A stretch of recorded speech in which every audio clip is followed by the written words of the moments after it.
Real quick before we get started, we got something really cool we want to tell you about. Magic the Gathering artist Drew Tucker, best known for his art on cards like Dan and Plateau, has a playmat and token collection that just launched over on Kickstarter. The campaign features a collection of 30 tokens for all kinds of situations, Dan, So Shiny, and City in a Bottle playmats, and even the Forgetful Fish booster pack, 10 custom alt art Dan tokens by Drew Tucker himself. And there's even a ton more that can be unlocked by reaching stretch goals too. So the Kickstarter ends on July 23rd. So you can use our link in the description to check out Drew Tucker's token and playmat collection before it's too late. Now let's get into the podcast. Theoretically, I'm only hearing for something crazy. The rain is gone. On normal, I actually end up like this. I want to go for max height, but I don't sit like this. You won't sit like that. I wish I sat like this, but I think I'm realistically closer to here. It seems a little closed in. Like you're closed in, yeah. Should that be zoomed out, I wonder, at all? You know what? If it was framed the exact same way every week, people would get suspicious that it's AI. It's bad on purpose so that you don't think that it's AI. Cam's right about that. That's why we never get comments that say, is your content AI? Yeah.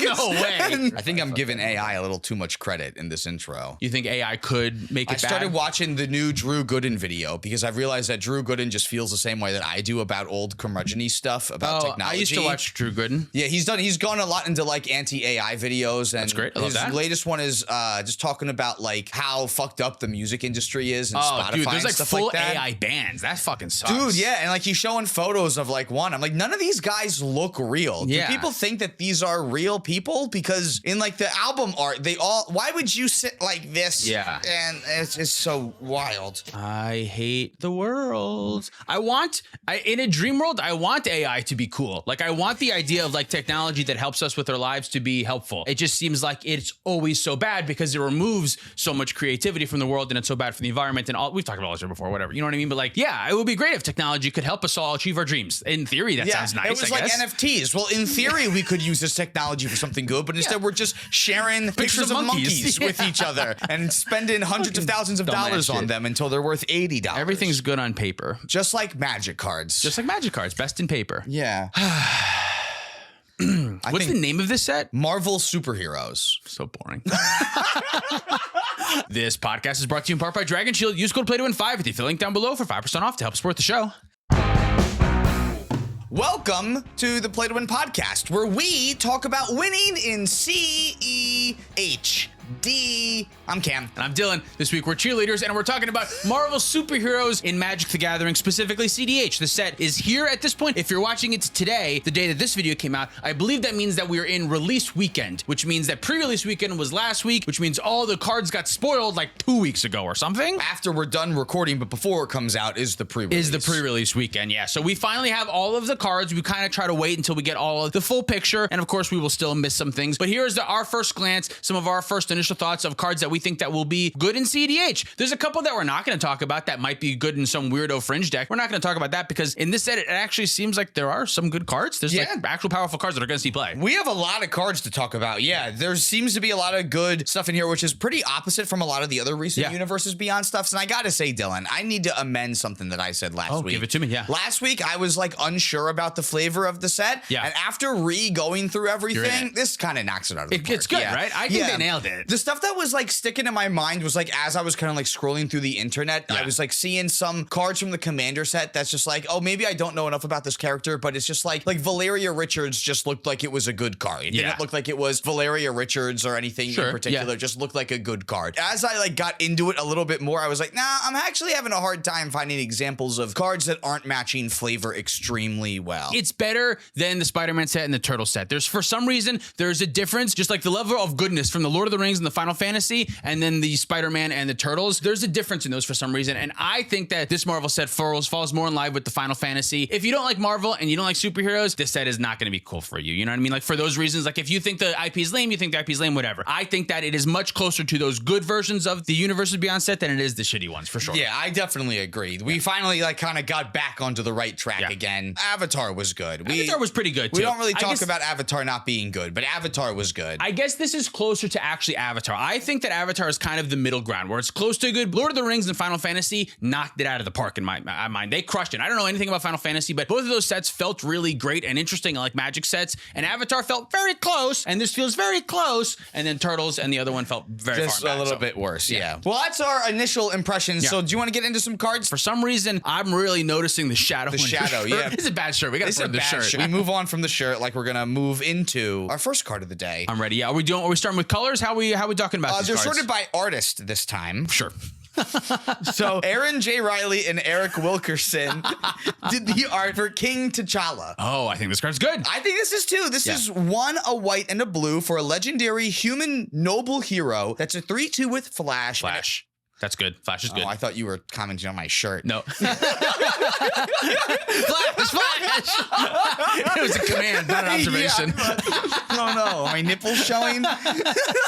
Whenever a player draws their second card each turn, you draw a card. And for 4, a white and a blue, you can transform T'Challa at sorcery speed to get Black Panther, Hope Enduring. I guess you could also cast this side because it has a mana value of 4, a blue and a white. Cool. And it's a 3/3 with Flash, Double Strike, and prevent all damage that would be dealt to Black Panther. And whenever Black Panther deals combat damage to a player, you get to draw a card. Awesome. I love this card. The front side is the part that I'm interested in. It feels a little bit like a Fairy Mastermind in that every time a player draws their second card, you draw a card, except it's different in a couple of key ways. The first key way that makes it better is it triggers off of you. So if you draw your second card for turn, you draw an additional card with King T'Challa, which Fairy Mastermind does not do. Which is pretty crazy. That's that pretty is a crazy. Huge upgrade. Huge upgrade. The downsides, it's blue, white, and a generic. It's 3 mana and it's 2 specific pips. Whereas Fairy Mastermind is very easy to cast. This is not. Fairy Mastermind is just 2 total mana, 1 in a blue. This is a little bit harder to cast. This does have +1/+1 though over Fairy Mastermind, so it's going to survive a little bit more. Orcish Bowmasters and shit. Yeah, at least you can draw 1 card and still be fine. Yeah, I feel like that's Fairy Mastermind's big issue is Bowmaster is pretty perfect against it, where this is still drawing cards, and yeah, Bowmaster might kill it a couple times, but it saves it a little bit. It's a little more protective. And if you can just cast the backside of it just for the full extra mana, it prevents all damage dealt to it. So it prevents all the Orcish Bowmaster damage that would be dealt to it then. That's pretty cool. I mean, you lose out on the engine aspect active part of it. Yeah. It's still nice that it's something that you have an option to, right? Yeah, if you're just looking to win with combat damage at a certain point of the game. It's whenever it deals combat damage on the backside, you draw a card? Deals combat damage to a player. To a player, and it's got double strike? Double strike and prevent all damage that would be dealt Okay, so it theoretically could draw you 2 cards a turn on the backside. That's not the part that we want. We want I guess the front that's side. true. Yeah, it would draw you 2 cards if it hits a player. A couple other notable things that make this a little bit better and worse from Fairy Mastermind. Better in that it's a legend, which means it can be in your command zone, and of course Sisay can play it, which I think is great. I think it's a great card for Sisay. Sisay loves having more card advantage engines that happen to be legends, so I think this is going to be a Sisay card. I could see that, but it is a little bit worse because there's no infinite mana outlet on it. Yes. Where Fairy Mastermind has kind of become like this way where you can not only use it as a card advantage engine, but in decks like Kinnan, you can cycle through your entire deck and just keep enduranceing your graveyard back into your deck so that you never run out of cards. But you can still completely draw out is a better way to say that. The whole table. And if you have like a Smothering Tithe in play, you get to net mana through like the whole process. Right. Yeah, I know this is one of the ways that Rog Ishai can win the game sometimes with like a couple of Smothering Tithes and a Fairy Mastermind and just draw your opponents out, and you have already resolved a Silence or an Angel's Grace or something, so it doesn't matter what they draw because you just force them to draw the whole deck. This card doesn't do that, but I do think that this card is still going to be good. Now, I don't think it's going to go in every deck just because. I don't think this it might find a slot in Blue Farm, I guess, but I don't know that this automatically goes in every blue-white deck just because it's card advantage. I think you have to be doing something with it. I think the legend part has to be relevant. I think it being your command zone is something. The 3 mana might make it tricky, but again, this is exactly what cEDH decks want nowadays, is just more ways that say whenever X happens, draw a card. Any card that's like that and it's 3-ish mana, that's probably going to be pretty good. I think the fact that it triggers off of your own card draw is going to make decks like Rograk Ishai even want to look at it too, because if they have even just one Rhystic Study in play, this goes along with your own Rhystic Study so well. It makes your Rhystic Study better. Someone feeds your Rhystic Study, you draw a card. Someone feeds your Rhystic Study, you draw another card, and then King T'Challa says you draw an additional card. But if someone else has a Rhystic Study, then you draw 2 cards off of King T'Challa then. I think this one's really good. I think this card is actually going to be a real cEDH card. As far as it as a commander specifically, there are not many blue-white commanders. You know what I mean? Shorikai has been one that's been okay in the past. Wheeliod is actually, Wheeliod's probably a better example of a blue-white commander commander. This actually probably good. And I think Heliod might be better than this. I don't know. It's hard to say. Heliod kind of offers the mana advantage a little bit more, whereas this offers card advantage. Blue Farm's the best deck in the format, and Kinnan isn't, but Kinnan might be. So what's more important, card advantage or mana? I'm not really sure. Yeah. But I do think it's considerable. Like if you want to play blue-white in cEDH as your commander, I do think this is an option. I think it's an option. I think Wheeliod's ceiling is way higher, which I think does kind of, go to the power level thing, because my problem with this deck is like, well, how do you win in King T'Challa? That's a very good point. You have to find a way to make infinite mana and then find another loop with Time Twister or something. Do something like that. weird. Yeah. And Heliod, you have to play more bad cards that are like specific. That's whereas also like King true. T'Challa, you probably just play like slop. You just play blue, white, whatever, and then win with your own Fairy Mastermind and Smothering Tithe, something like that, where you like make, you know what I mean? Do that thing. Or is like Tameshi just better? Because Tameshi is like broken. the win condition on its own. Yeah, you have to play bad cards, but all the bad cards combo with Tameshi really well, like Lotus Bloom and stuff like that. So you're still in this spot where it's like, I'm losing out on something no matter which one of these commanders I'm playing. Yeah. And so you're still kind of not really in the best of spots. I don't know. Maybe there's something about it being a beat stick that's also kind of nice. If you play it on the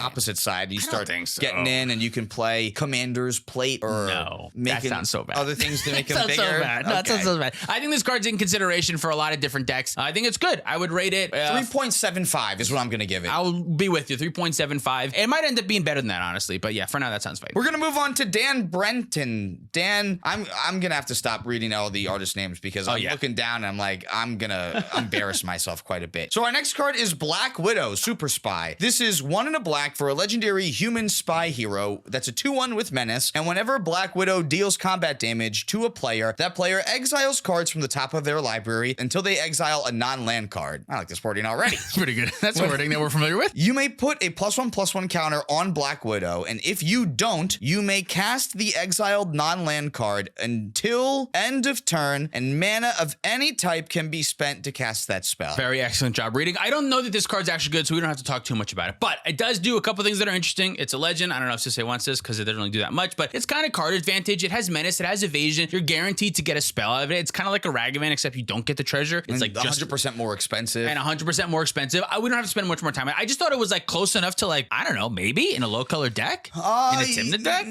Probably not a Tymna deck. I think like Tymna attackers are like not really something that Blue Farm is looking for anymore. No. Does Tymna Dargo want just like more advantage? You already have Tymna. This could be something that if a deck would want it would probably be Tymna Dargo, because I would be excited to sacrifice another cheap creature that already got me a little bit of advantage. Like the fact that you don't have to spend mana on that spell is good. But I also know that Ragavan is not a reliable source of card advantage. Like you can't go turn on Ragavan and now it doesn't matter that I don't have Mystic Remora because I'm still in this game. You don't have to spend mana on it? Oh, and mana of any. This card sucks. You have to spend the mana on it. I was wondering if maybe it would be like a commander in its own right. Like it's a cheap legend that has card advantage on it, but like only being mono black makes it bad. If this was 2 colors, I think this would be a reasonable consider for a commander because it's cheap and it's card advantage. If the other color was blue and red. And red, yeah. If it was a hybrid blue and a red, yeah. If this is a different card entirely, it'd be good. Moving on, there's a 2, 1. I don't know. I'm gonna give it a 1.5. Yep. Let's talk about a really good one here. Probably my favorite card of the set. Crystal Inhuman Princess. This card's good, I think. Holy shit. This is 1, a green and a red for a 2/3 legendary Inhuman noble hero that's a flyer that says whenever you cast a non-creature spell, Crystal deals X damage to each opponent where X is the number of colors that spell is. That's how it's worded. That's how it's worded. Yeah, it's weird that it ends on a verb like that, but...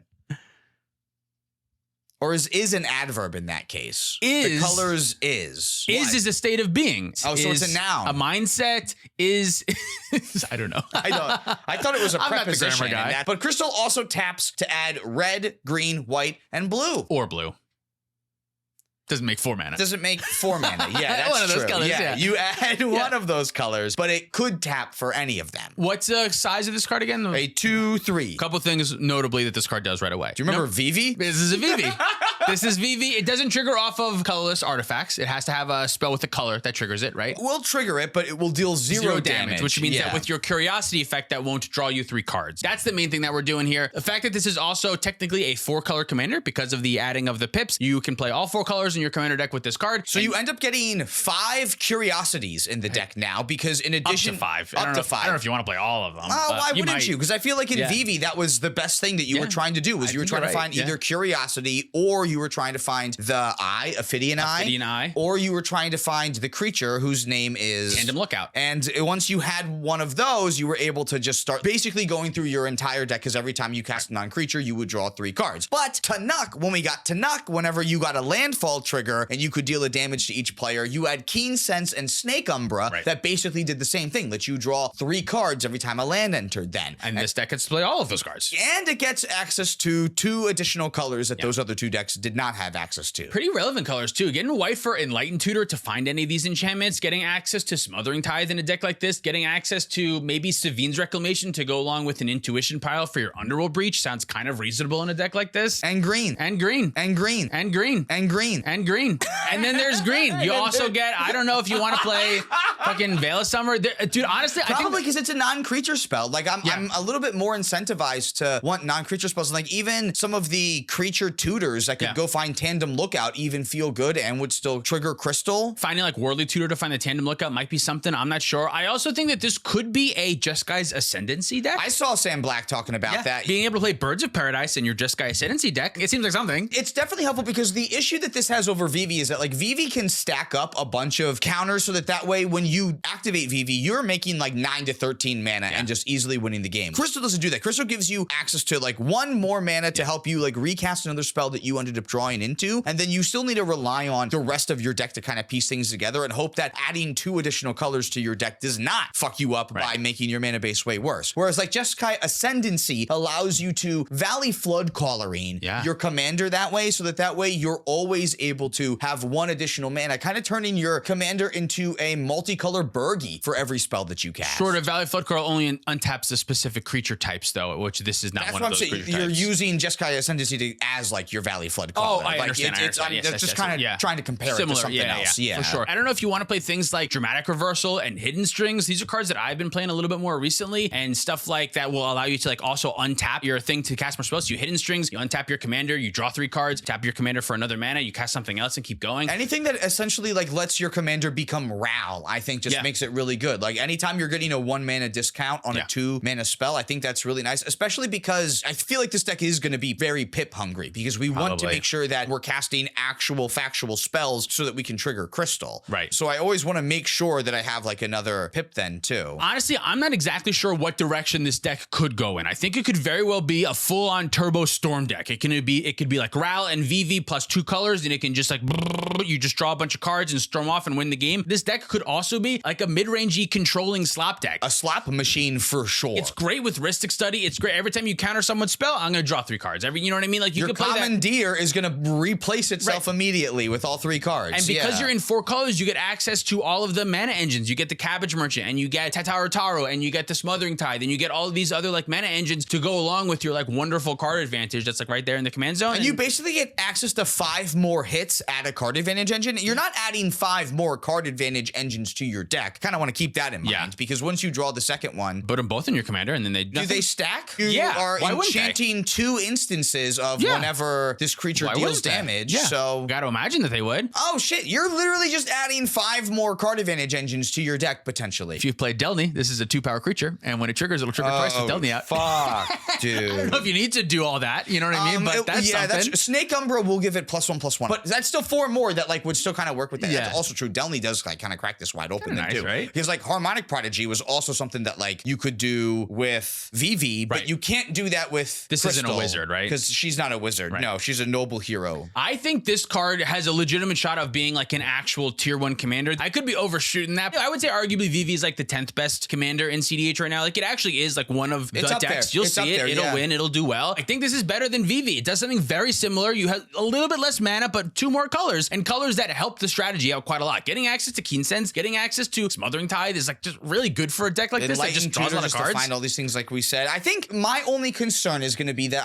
there's a chance that it's just really good on paper. Yeah. I think we saw with like adding Zur to Atali in the command zone. Like we kind of made Atali a little bit worse. Yeah. Where there was probably a different way you could go about building Atali in Pride format that would actually be like a little bit better. That's kind of what might worry me about this is like, am I actually making a VV deck a little bit worse? And maybe this deck is going to have like a completely different build. I might even like what we were saying where it ends up being a little bit more sloppy, where like you just lean into the slop side. I think that the turbo decks benefit so much from being low colors and easy easy to cast all of their shit, you don't really have time to like, oh shoot, I have Savannah out, but I need to have a blue or a red source right now. Like you can't afford that in a turbo deck, but in a mid-range deck, in a control deck, in a slop deck, you can. That's totally fine. I don't want to cast 6 turn spells this turn. 2 spells is fine. Drawing 6 cards and passing the turn and drawing 6 cards every turn, that'll be fine. If all my spells, like all of your Force of Wills and your misdirections, they all replace themselves now if you got a Keen Sense on your guy. So like, I think that sounds more appealing to me than trying to go fast, because the turbo thing, how does that work in a turbo shell? You play this out on turn 1, possible, but like you have to have a very specific hand, and then on turn 2, have the enchantment to put on it, and then like have another thing to trigger, and then where do you get the mana to keep going? Like that feels a little bit like a lot of asks to do in a turn 2. Because what helps Vivi keep going is that there's a Mox Diamond The Mox Diamond triggers for more mana. And even if you don't have a land to discard it to, you didn't care. You were just sandbagging it so that way you could get your Vivi trigger so that you could get started and then put a Vivi activation on the stack for like 3 mana to get you there. But I think there's going to be a lot of times where Crystal makes you 1 mana on the turn that you're quote unquote going off or something. Whereas like if she only makes you 1 mana per turn, but you only need her to draw 6 cards in the turn cycle, you kind of don't care that she's only tapping for 1 mana at a time like that. You're just glad she's tapping at all for mana. So I think this one's going to be a deck that's going to benefit from going a little bit slower, that's going to play the control role really well, that's going to feel more like a blue farm and like a Rog Ishai. Losing Rog in a style of deck like this does kind of suck. Rog Ishai in particular is good because it can stay alive through those early turns. It's good on turn 0, yeah. And this commander's going to have a harder time staying alive on turn 1 and 2, but if you can get till turn 3 or 4, it's going to have a much better time of steamrolling a ton of advantage. I really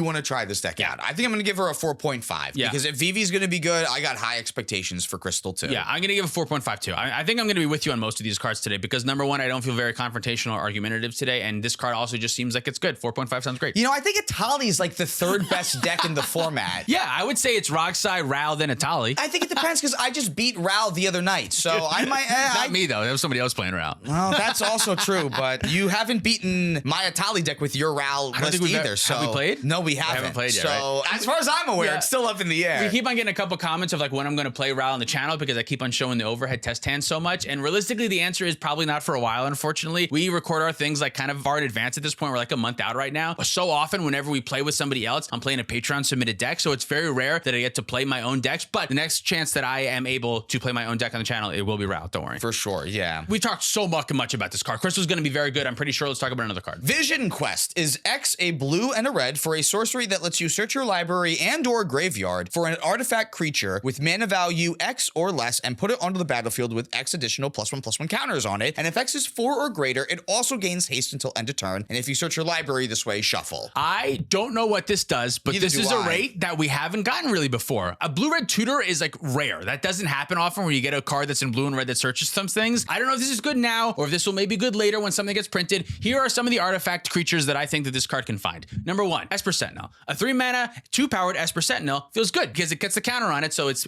harder to pay for people, so they're not going to be able to pay the 2 to draw a card. A 3 mana, 2 power Esper Sentinel, I would pay all the time. I feel like that by itself makes it almost worth it, right? It's almost a blue farm card now, yeah. A 3 mana Esper Sentinel that was 2 power would be good. There's also Phyrexian Metamorph. So for 6 mana, you get a clone from your deck. With a bunch of extra +1/+1 counters on it. Yeah, that could be an option. That's something. And then the other... Dude, your Bowmaster's never going to get Bowmastered back anymore. Yeah, oh exactly. my God. That's good. And then the other ones that I was thinking about a little bit are like Roaming Throne. What deck would want to play Roaming Throne? There's no roaming deck that's in red and blue. Right? Not that I'm aware of, but like that's a good artifact that you want to search sometimes in certain decks. True, yeah. And then Academy Manufacturer. Also not seen play in a red and blue deck, but maybe one day. That card breaks 700 cards in a weird way, in a fringe way. If there's something one day that wants to use this, I think that's maybe something. So yeah, I agree. I don't know if this one's actually going to be good right now. This one could be good for the future. It's just like a tutor at a reasonable rate, and I think it finding Esper Sentinel makes it worth enough to consider. Like Rog Ishai might play it just for that. I don't know. This should just be a mono blue card because the fact that Arkham Dagson can't play this card is such a shame. Yeah. Oh, big sad. Yeah. Honestly, I'm gonna give it a low rating for that because this was a missed opportunity for cEDH, and I can't believe they weren't thinking about cEDH when they made the Vision Quest card. I'm gonna give it a 3. I'm gonna go first so I don't copy you. I'm gonna give it a 3. Isn't Vision Quest a different TV show that's not WandaVision? I think you're thinking of Dragon Quest, the show. Dragon Quest. Let's all take a Dragon Quest. Yeah, okay.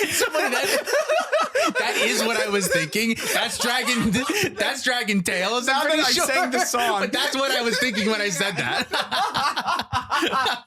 All right.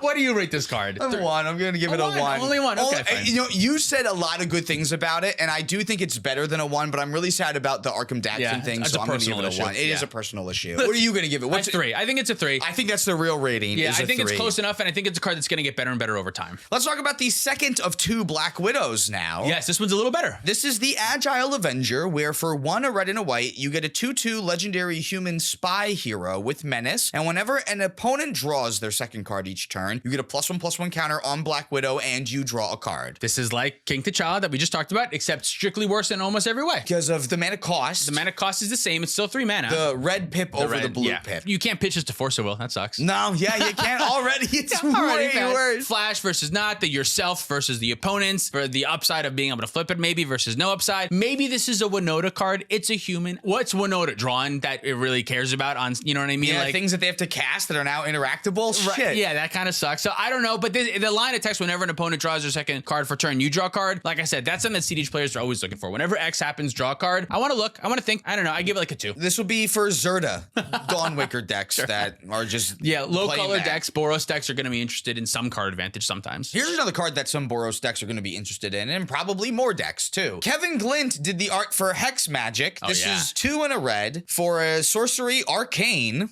Arcane? That's stupid. You can splice Desperate Ritual onto this bad boy. Hell yeah! Anyway, Hex Magic lets you exile all the cards from your hand and then draw that many cards. Until the end of your next turn, you may play the cards exiled this way. That last part is the important part, that you're not actually getting rid of the cards that you exile for the drawing of the part. Yeah, because normally what happens is you read these 3 mana personal wheels and you go, oh, this draws me 1 less card than I always think that it will, because by the time I cast it, it's not in my hand. This is really closer to a, what's the artifact that does something like this? Oh, Scroll Rack. Scroll Rack. It's kind of a scroll rack, but it's better because you get access to both piles at the same time. It's just like you get to see as many cards as you have in your hand. I think this is a card for Ral. I don't know for sure, but I think this is a card that Ral could consider. It being only 2 mana with Ral, it is a huge deal, and this would be a great card that Ral would want to start their Storm turn with. I'm going to exile these 5 cards in my hand. I'm going to draw 5 cards, and then with these now 10 total cards that I have access to, I'm going to piece something together. I think that would be something that Ral would be interested in. I feel like if you're a Will of the Jeskai deck, I feel like this is a card that kind of goes in there. There's not a lot of Will of the Jeskai decks. However, the ones that are love that card. So I think this is going to slot very nicely into that and kind of have the effect of both sides of Will of the Jeskai, but just also being 1 mana less. A little bit, yeah. A little bit. A little bit. A little bit. Yeah, it's not the same ceiling. But yeah, it's in the same vein. I don't know that this is a Rogside card. In theory, well, after you ad nauseum and you've drawn 25 cards and you cast this, and then you can exile those 25 and then you draw another 25. Yes, that's good. I would say if you have drawn 25 cards and you can make 3 mana in Rogside, you can win the game already. Should be able to do something else. Almost in every situation. There are some where you get very unlucky, I suppose. You're not playing this instead of Scroll Rack or something like that. Like you're not like all of a sudden interested in the Scroll Rack effect because it's on a sorcery that looks like Wheel of Fortune, kind of. I think that you specifically want to be in like Ral. I think Ral is the deck, or other like mono red storm decks. Like what's the bow guy that deals 2 damage to Long Shot. Long Shot might want something like this. You could have meant Hawkeye. That's why I was so confused for a second. Now he's another red bow guy. If anyone's playing Casey Jones, which I don't think anyone ever was, Casey Jones and me.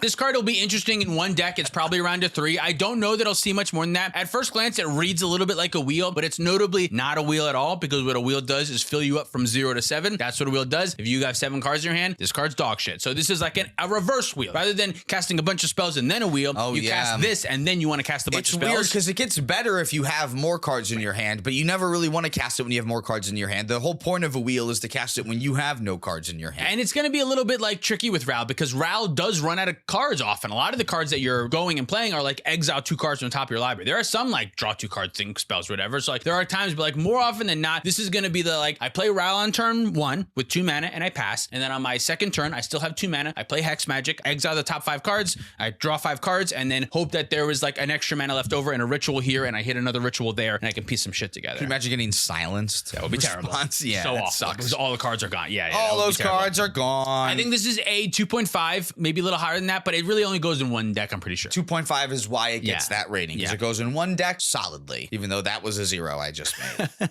Loki Scepter is our next card. This is 2 and a red for a legendary artifact that when it enters lets you gain control of target creature until end of turn. You untap that creature, and until end of turn, it becomes a villain in addition to its other types and gains haste. But you can also tap Loki Scepter for a mana of any color. I think this is a Sisei card. Oh, because you get to have it enter and then untap your Bloom Tender? And give it haste right away. You give me Bloom Tender haste right away. And you Oh, can, interesting. And you can search for this off of Sisei. And then you say, I'm not a threat. My Bloom Tender can't even activate right now. I just have 5 mana. But like it also now fixes your Bloom Tender to be able to make red and makes the 5th color if you don't have that too. Right. And red is already a color that's kind of hard to come by in Sisei. I think this is an option. We funny enough got another Sisei haste enabler in this set that's probably a little bit better. And there already are other options that do this. There's a Tyvar that does this, but Tyvar only does it at sorcery speed. This can do it at instant speed. You give the thing haste right away, and then you can tap it right away. Which is pretty interesting. I'm not positive on this one being a Sisei card, but I do think it's considerable. It's what Sisei wants to do. It would let you win at instant speed then when Tyvar does it. I think that is huge. Yeah, it's huge. Yeah, I think that's really good. So yeah, I think this one's good for Sisei, but nowhere else. I don't think any other deck would want an effect like this. What are you doing? You know what I mean? That's true. What are you doing? This is another like 2.5, maybe a little bit worse because I'm not positive because the other one is going to be better. There's almost too many options for Sisei in all of these kind of sets, so it is kind of hard to go. You're right. It's a Sisei card. Yeah. It's going to see play in Sisei. That's a whole other question. I'm not really sure. Yeah, I think specifically because the other one that we got that we're going to talk about in a little while is actually next on the list. It's like this, but almost better. It's worse because it's a worse. Let's talk about now. But this one's like a 2.3. Shang-Chi, Master of Kung Fu. This is 1 and a green for a 2/2 legendary human warrior hero that lets you. Well, you may. You don't have to. Yeah. You may activate abilities of creatures you control as though those creatures had haste, and you can tap it to add 2 mana of any one color and spend that mana only to activate abilities of creature sources. So this is the same thing. It gives crazy. It gives all of your creatures the pseudo haste. So if you for some reason play Fabro and Bloom Tender and pass a turn, and then you search for this, they can both get haste if you search for this one. But not only that, it also like helps you pay for your next Sisei activation then too. Yeah, it very notably like you can find a Selvala. The Selvala has haste. This can tap for 2 green, 1 green to activate the Selvala, and then have 1 green left over to activate Sisei or something like that. Selvala can make the 4 other color manners. I think there's going to be some very interesting stuff that this does with Sisei. Without a doubt, the other ones, the King T'Challa, I'm unsure of. Loki's Scepter, I'm unsure of. Those cards are like reasonable. This one's got to be What good. magic card would you eat if this does not see play in Sisei? Dude, I don't know. Something long-term play in Sisei. I would probably I don't know, $100 card or something. Like $100 card? I'd be willing to put $100 on a bet that this card is a Sisei card and will see play in Sisei decks. I'm afraid a lot of people are going to take you up on that. Yeah. Just because you win without this card in your deck doesn't mean I'm going to eat $100. But dude, I would be willing to make a bet that like within the next calendar year, there will be one Sisei deck at least that will win a tournament with this card in their deck. It's got to be. There's got to be. This is exactly what you want in every single way. But if we find out that you rigged it so that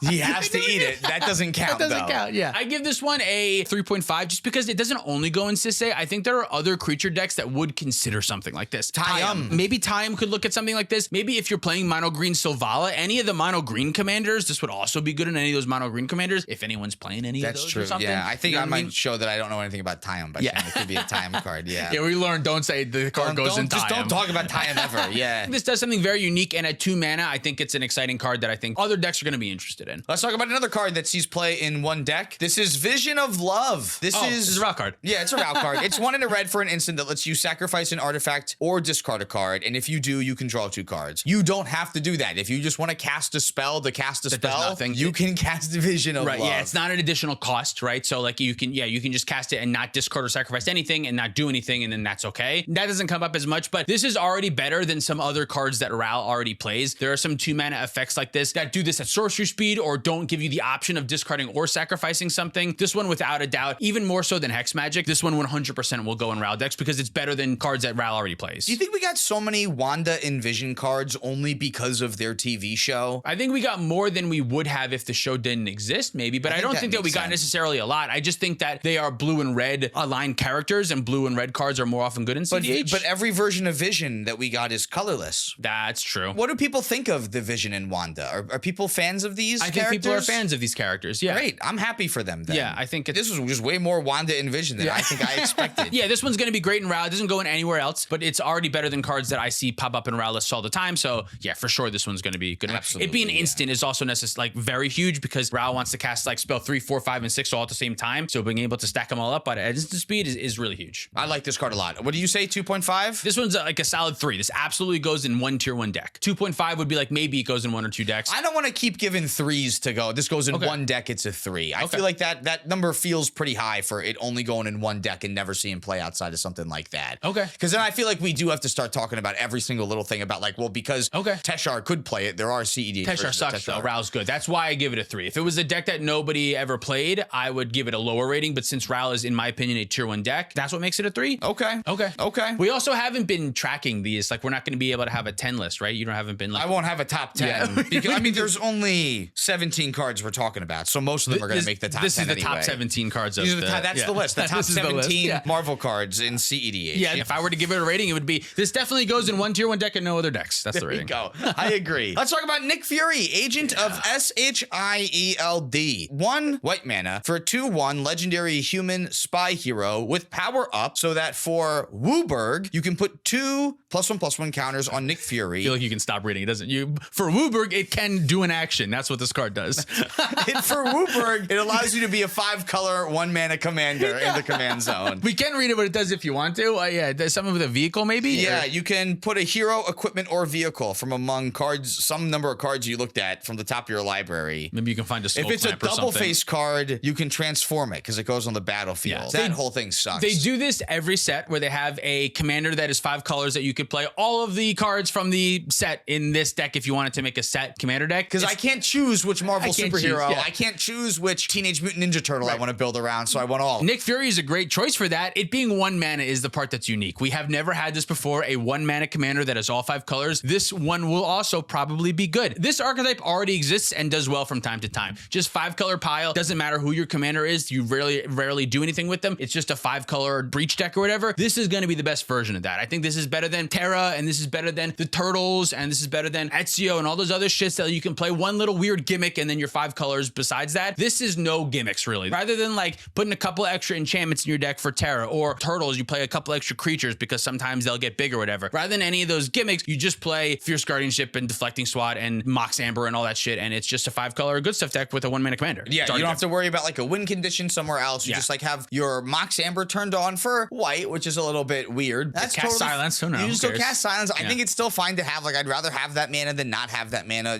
turned on. I'd rather have Fierce Guardianship turned on than not have it turned on right away. Notably, the Rogsai is going to be a similar comparison because Rogsai is just like, what if your commander was small and that's all it offered to you? This is the same thing. What if your commander was small and that's all it offered to you? But if Rogsai and also Yoshimaru Thrasios are both good to reasonable decks, Yoshimaru Thrasios, it's win sometimes. It's fine enough. But Yoshimaru Thrasios, you get Thrasios. You get something else to go along with that 1-mana commander. Nick Fury, you just get a 1-mana commander, and 1 is so much more than 0. Very notably, way more than 0. But I think still close enough that like it's gonna see play probably. It will see play. Yeah, I think it will keep a lot of heat off of you because you're not playing the best turbo deck. You're still playing a really good turbo deck that has all the colors, and you're not playing any bad cards that have to be like synergy pieces with something that your commander is trying to do. So you can still like calling the weak your commander super easily. I know. I can't believe that I did. This one's probably going to be the turbo one. If you're going to do 5-color pile of like good stuff or whatever. Don't do crystal. This could also just be a slop deck also. What if Rog Ishai had access to the other colors? And I guess that's also true. Yeah. If your Guardianship turns on right away, all the free counter magic, slam and risking studies, like that deck also would be good. Slop or turbo, this one probably could go both ways. You just get access to 5 colors, and at that point. This isn't going to be faster than Rogsai. The white and green cards aren't going to give you speed. They're going to give you protection. And it doesn't mean that you shouldn't have the ability to go fast. You probably should play Necropotence. And You're going to do not play like a Necro? I do think that there's a world where this one will be able to just go for a more protected turn 3 win rather than a less protected turn 2 win. Which is kind of like what Terra's doing anyway. Like Terra's winning on turn 2 way less than Rogsai anyway. Like that's kind of the home that these commanders tend to live in, is like they end up winning on turn 3 more often because all the heat went to Rogsai on their turn 2. They had a second to just like build up their resources a little bit. And now because it's their turn 3, like they already have Bergie in play, which makes it way harder for you to be able to stop that. What if this was like an Adnaz deck that gets to play Gaia's Cradle? And like, what if you're playing like Esper Sentinel, Birds of Paradise, and now you got Gaia's Cradle taps for 3? It doesn't tap for 10 like in the other decks, but like 3 is pretty good. Like that's still, you know what I mean? Really like, good. I could see a world where this kind of goes for that, and like you could do the Necro thing, and like you have like crop rotation for either the Cradle or for Emergence Zone for your Necro, because now you can do that. Giving access to the green and white things give you more Necro stuff that you can do. There is a little bit of turbo that you can still use with these colors, but I agree. Like it's not the strong strong suit of adding white and green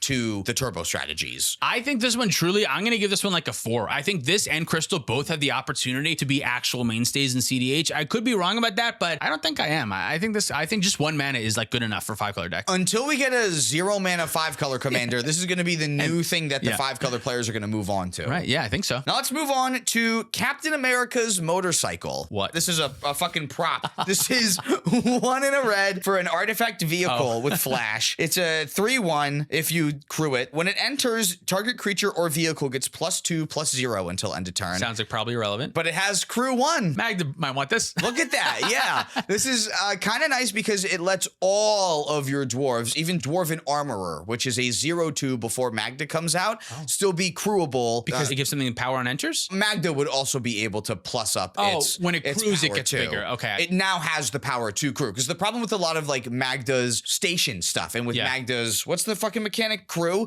The problem with a lot of the crew stuff is that it's crew 2. And most of the dwarves are 1 power that Magda bumps up to 2 so that you're able to crew all the vehicles. But Dwarven Armorer in particular is a 0/2. I mean, you're right. This would allow it to crew once because of the power bump, but it doesn't allow you to do anything else outside of that. Sure. Magda wants this to know with her deck. Is Magda still a tier 1 deck? Probably. Maybe just under. I don't know that Magda's a tier 1 deck anymore. It depends on how wide you consider tier 1. Yeah, I would say probably tier 2. So this is maybe like a 2.8 or something like that. Similar in the veins of that Vision card or whatever. This goes in exactly 1 deck, except Magda's worse than Ra. But at the same time, I also want to think about, it might not be in Magda, because something else I was realizing is like a lot of the vehicles that they have now are like game facilitating vehicles, like that actually win, is what I'm trying to say. Like they got that new one that is an artifact dwarf in and of itself that also bumps all of your dwarves power up by +1/+1 too. And a lot of the vehicles are colorless, which like completely colorless, which doesn't matter hugely, but the fact that like Sol Ring can cast them is much different than this one costs a red pip. That might come up every once in a while. I think so too, yeah. Maybe this is like a 2. It might just be a regular 2, but still an option for you. I like that. Mole Man, Moloid Master.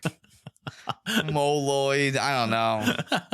But he's the best at it. And he's 2 and a green for a 1/1 legendary human villain that lets you play lands from your graveyard and has landfall that lets you create a 1/1 green minion creature token named Moloid. Oh, so he's not the best at them. He's in command of all of them. Okay. The Moloids have whenever this token attacks, you may mill a card. Interesting. So this is kind of like a couple of other Lands Matters cards, right? This is kind of like Ramanup Excavator and Springheart Nantuko put together. Yeah, it's just those 2 things. Lands from your graveyard and it makes 1/1s. Basically, that's what it do. And then and Ice Hill Explorer because of the mill thing. And Ice Hill Explorer because of the mill thing. I personally think this is what cEDH land decks would be looking for. They specifically want these Lands Matters cards to have 2 of the lands abilities stapled to them. Yeah, because I think my problem with the Lands Matters decks is that I find all these fucking different pieces. And they're never in your opener. Right. They're only 2 of out of the 3 are, and you have to find like the land sacrifice thing. I don't know that this card is actually going to see play in a deck like Luma or something like that, but I would say that like making that army on first glance, lands decks don't super care about that. But in a lands deck that has 1,001 ways to find any land that it wants to, having a little extra way to make your Guy's Cradle even better feels like something that would be interesting for a lands deck. I know some of the Wandering Minstrel lines with Scapeshift, they get a lot easier to do if you have more creatures in play so that Guy's Cradle can make more mana as you go through your loop. This could help with something like that, right? I think the problem is that you have to have lands enter in order to get more 1/1s, so that would imply that you already have enough lands to be able to start something. Yeah. Or you play this first, play a couple lands, and then later on it's easier. You don't do it right away. You That's know what also I mean? Like, true. You've developed 4 tokens already because you land fetch.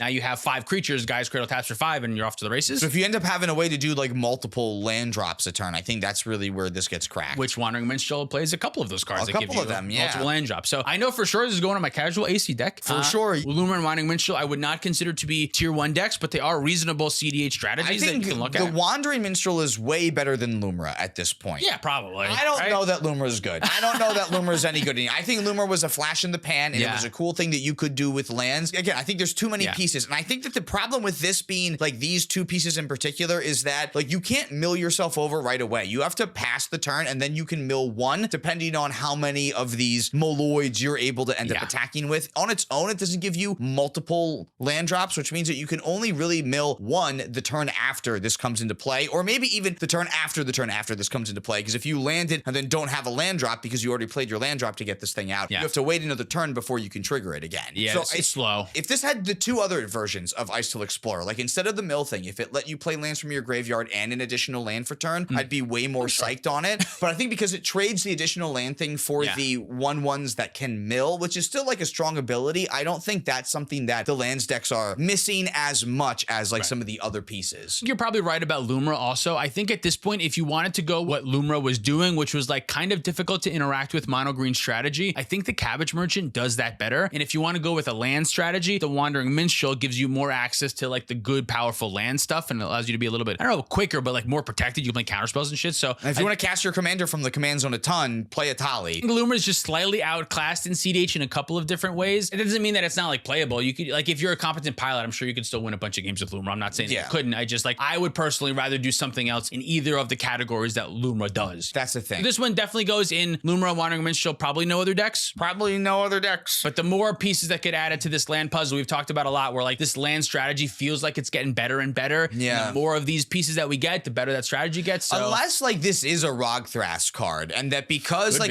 it's actually better in like the long game because you get more landfall triggers to be able to get more little dudes than two. Your fetch lands being able to come back and not only get your dual lands, but you're an Earthcraft deck. So the little guys, instead of milling, can just, you know, go into your Earthcraft stuff. And now your fetch lands are not only getting your duels, but also the basics that you need to make Earthcraft good. This feels a little bit slow to me for Rogthras, but you're right. There are some versions of Rogthras that are very land oriented, that are playing Lotus Cobra, that are already playing the Ice Till Explorer. If you're in that realm, I could consider this one for sure. Springheart Nantuko is better in Rogthras than it is in any of the lands decks, if I'm being honest. Oh, yeah. Because this has that half of Springheart Nantuko there, I feel like I kind of like it. And that being 1 mana more expensive, though, is huge. And Springheart Nantuko has the very interesting thing of being able to copy your creatures, too. Which is interesting because if it's like Eternal Witness, then you already have the you can play lands from your graveyard thing going on. Kind of, basically. Right, yeah. Like the Bug Maker is a little bit better than this card for sure, but this does something else that's similar. I would give this one like a 2.6, maybe. 2.6, probably. It'll go in a couple decks, maybe, but not great decks, and I don't know that it's going to go in the best version of Rogthras. Let's do 2.6. I think that sounds good. Rogthras is one of the best decks in the format, and if Rogthras does end up playing this a lot, we could be very wrong. Yeah, that's true. But if only some versions of Rogthras are playing it, like, are the best versions of Rogthras playing it? I think the better versions are not as all in on the land stuff. I think they're more all in on just like specifically the Cradle stuff. Do we care stuff. more about the commanders, or do we care more about like the versions of the deck, right? Like if there's two versions of Marneus, like Turbo Marneus versus not Turbo Marneus, like I have to weigh them differently. It's tough, but it's a considerable cEDH card. You know what card we don't have to consider too much because we already know how good it is? Okay. Is World War Hulk. Oh, yeah. That was a terrible transition. I tried to make that work. This is the only saga that is probably ever going to be playable in cEDH. At least in Italic, that's true. Yeah, that's true. Yeah, this is 3 and 2 green for a saga that Chapter 1 lets you cast the next red or green creature spell without paying its mana cost. It basically does nothing else.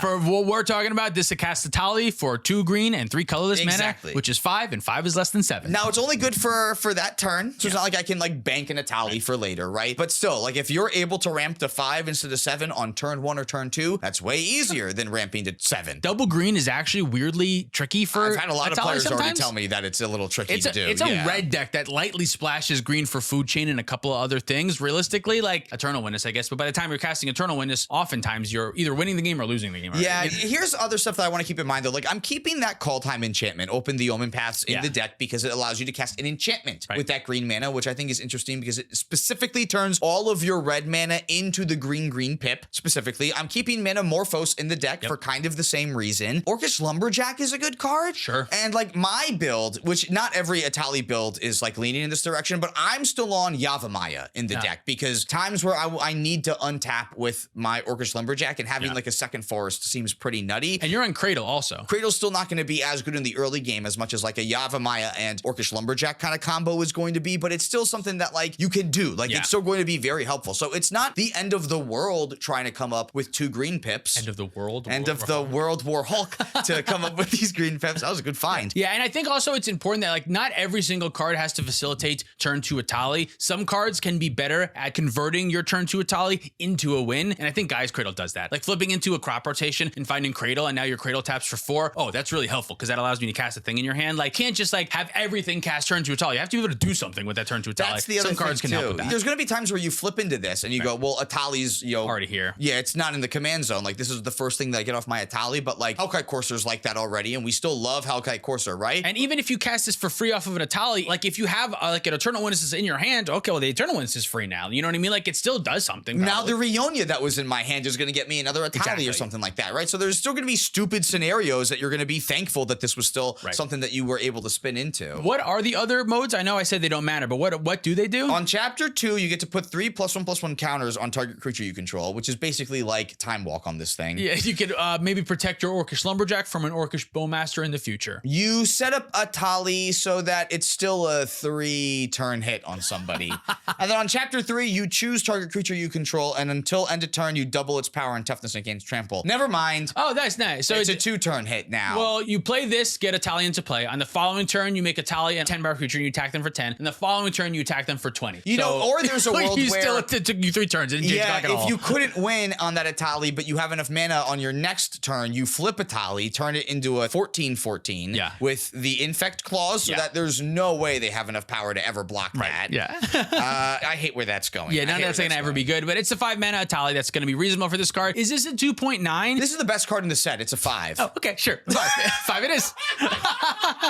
No, I think it would be a 2.9, because if we're kind of going off of like cards that are going in one deck. What did we say that other WoW card was? Vision of Love? This isn't locked in as an Atali card. Some pilots say that that's double what I'm green might saying. be tricky. Yeah, it might be tricky. 2.9, Yeah. So how about you mulligan that hand and look for a hand that casts Atali? It's a 5. It's a 5. Yeah. 4 more cards to talk about. So our next card is Jennifer Walters. Oh, great one. This is so good. This is 1 and a white for a legendary human advisor hero. That's a 2/3 and says your opponents can't cast spells during your turn. This is a great rate. 2 mana for this is fantastic. Jeez Louise. Yeah. I mean, there's a whole other side too, which is also kind of crazy. You flip it for 5 mana? No, it's 6. It's 6 for to 3 flip? green and white, you can either transform Jennifer at sorcery speed or just cast the sensational She-Hulk. Okay. For this cost to get a reach trampoline gamma hero that's a 6/6 that also says your opponents can't cast spells during your turn, but it also says whenever a creature you control is dealt damage, you can have the sensational She-Hulk deal that much damage to any target once each turn. Okay, sure. The sensational She-Hulk is such a hard thing to say. Let's talk about the first side, the good parts of this card first, and then we can talk about the bad cards. It doesn't matter it being huge or whatever. 2 mana for your opponents can't cast spells on your turn is already a rate that is very much played. The name of the card is Voice of Victory. Voice of Victory is already very good. The Voice of Victory, it makes 1/1s. That can be relevant, but more often than not, I think playing Voice and passing and then hoping that on the following turn you can attack for 1/1s, a little risky and realistically not what you're looking for with this card. Only right? good in stuff like Dargo decks that can take advantage. It can go in any white deck whatsoever, whereas this card must go in green and white decks. That's going to make it a little bit less good. You can't play this in blue farm. You can't play this in decks that don't have one of the colors. You know what I mean? You have to have both. So that makes it a little bit worse, I would say. But it's kind of like Cutzel, where like if you were in that color combination, you kind of wanted to play Cutzel anyway. Yeah. And now you don't have to because you have a way cheaper version. Right. Yeah, I play Cutzel and Sisse already, and I'm pretty sure I'm going to cut Cutzel for this card. Notably, also the other upside of this card, it's a legend. Sisse loves this card. Also it's true. Awesome. I was playing Cutzel before. The card advantage is something of Cutzel, but if I'm putting T'Challa in, I have more card advantage, and I have another 3-mana legend right now, and then I can take Cutzel out and put this in for a 2-mana version of the effect. Now, it being 1 color rather than the 2 color pips is different for Sisse because the 2 color pips are a little bit more helpful than the 1 color pips. I can already in Sisse tutor for Teferi if I want a 3-drop that gives me protection, whereas now I have the option to tutor for a 2-drop if Sisse is a little bit smaller, whereas Cutzel doesn't give you any flexibility of like shooting for Teferi or Cutzel. It's pretty rare that you're going to find Cutzel over Teferi. There are some situations, I guess, but they're the same card. But they're like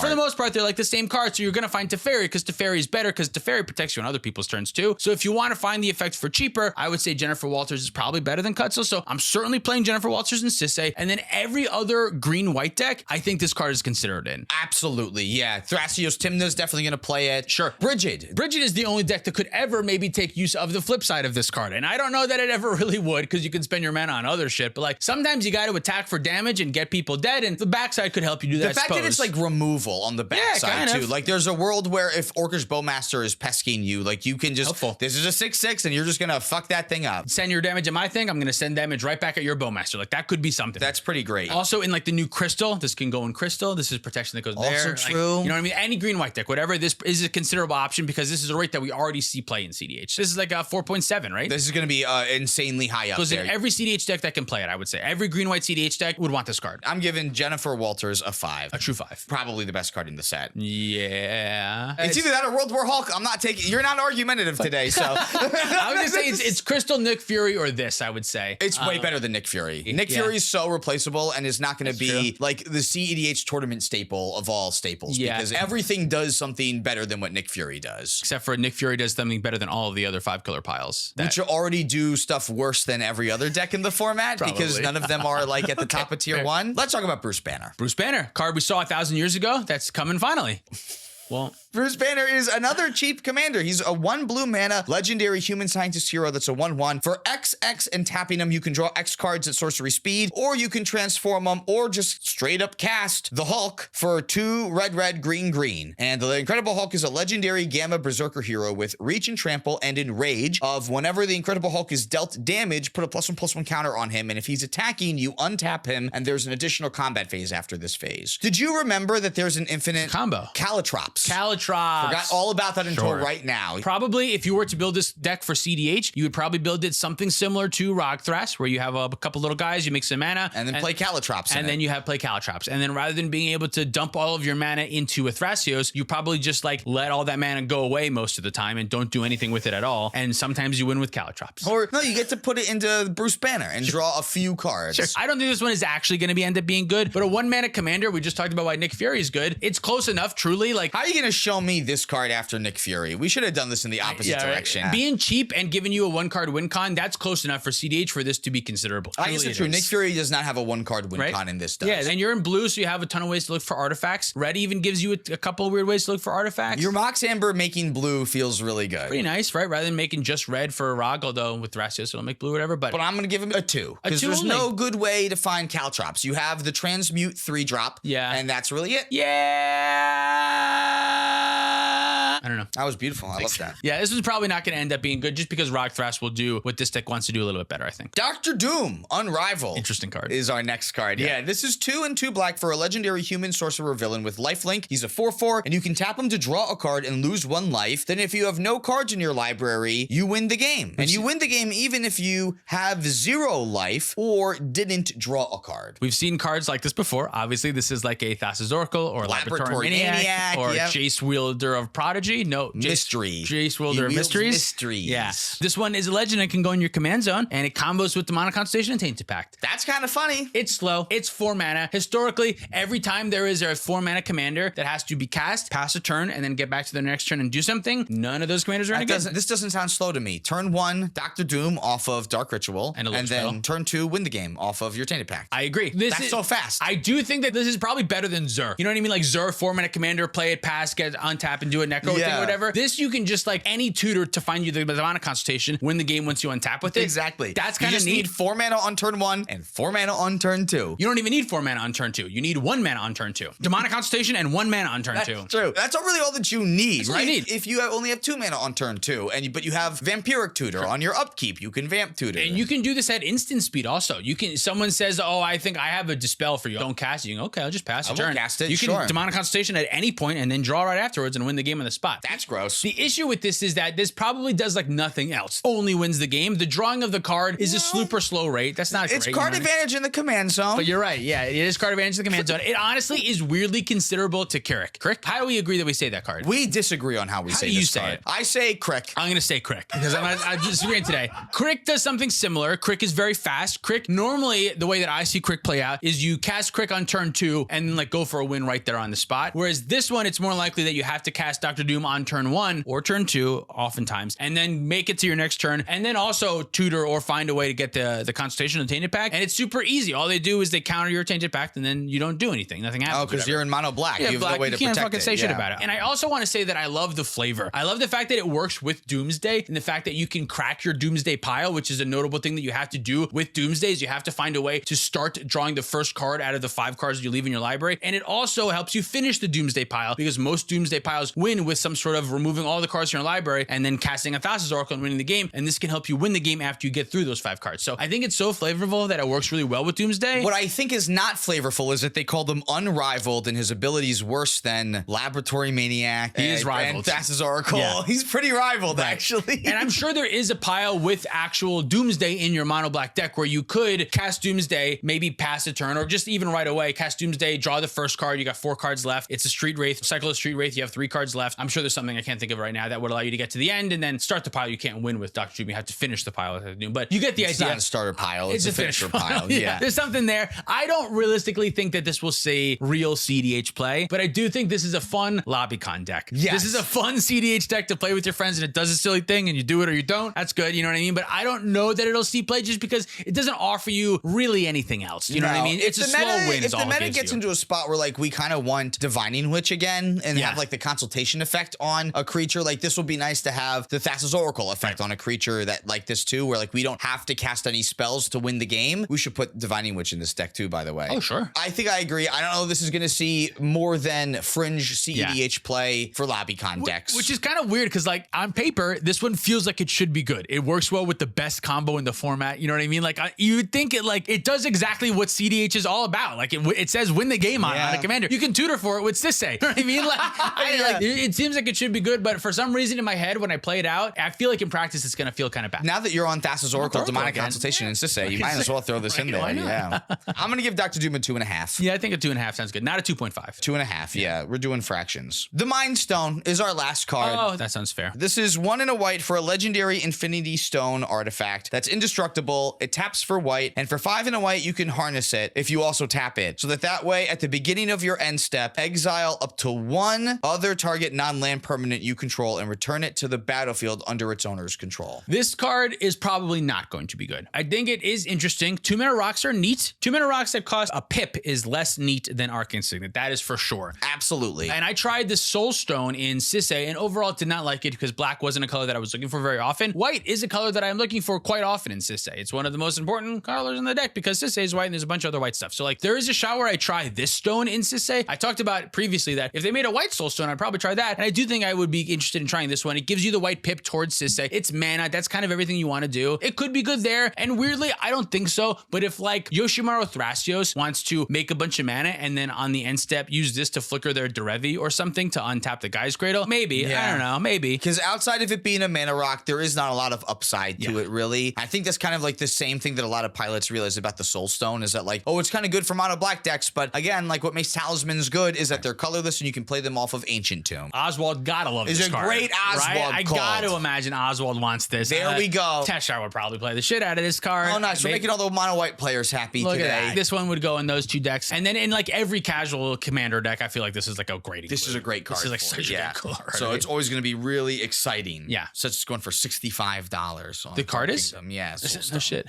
Overall, the set seems great. I think we got a couple of reasonable, full-blown staples. I think Jennifer Walters is very good. Crystal will end up being a good commander. Nick Fury is going to see a weird amount of play. Shang-Chi is going to be great in Sisse. King T'Challa is going to be a solid include in several decks. That's the top 5 cards from this set in cEDH. And World War Hulk is number 0. Card number 0. Card number 0. Yeah. S tier. It's like Yami Espada Zero twist. Yami Espada Zero twist. Yes. In Bleach? Yes, I do remember. And he was like, these Espadas don't do that. And so many people wrote that off as not actually canon then. Because of how stupid. We don't like that stuff. Didn't happen. I don't like it. No. And then there's the Vision Quest thing and a couple other of specific decks got very new things. Unless I'm missing something, I don't think Rogsai got shit. I don't think Rogsai got anything either. Hex Magic was like the closest, and I don't think that's a Rog card. It's that great. There's the threshold to get into one of like the best decks in the format is extremely high. I feel like a lot of times we just have to kind of get Jessica Walters, like reprints of something that's kind of similar in order to kind of make these decks better. Because unless they really go above their power barrier than they're willing to go for a standard set, we're not going to get like a Bowmaster kind of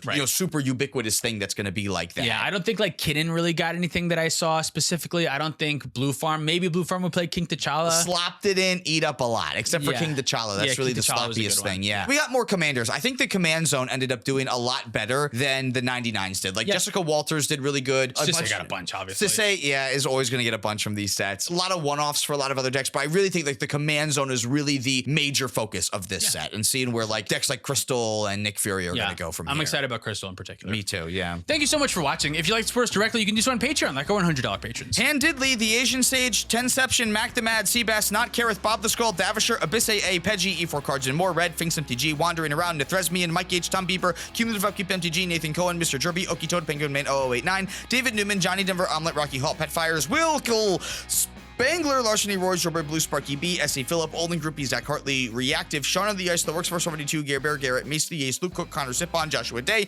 Demon of Asgrees, Peter Stewart, Cornell Wild, Uncle Buttstoot, Luke Quadja, A. Hamid, Scott Hawk, and Baby G-Bus. If you want to pick up any of our merch, you can do that at playtowinmtg.com. Thanks Dragon Shield for supporting the show. Use code PLAYTOWIN5 at the affiliate link down below for 5% off. You can follow us on the internet for more content. Thanks for watching. See you next time. Migs, FTW, Lumi, E, Devin Morrow, Supreme Dex Labs.etsy.com, Carpet Angel, Turtle99, Rick Sharticus, Max McCumber, Meta Ben Finelli, Sarcastic, Mystic Muffin Man, Zachary Coulson, Dalton Poteet, Jan Wildfake, Navis Bueno, and David Nelson. All right, that's it. I'll stop. Yeah.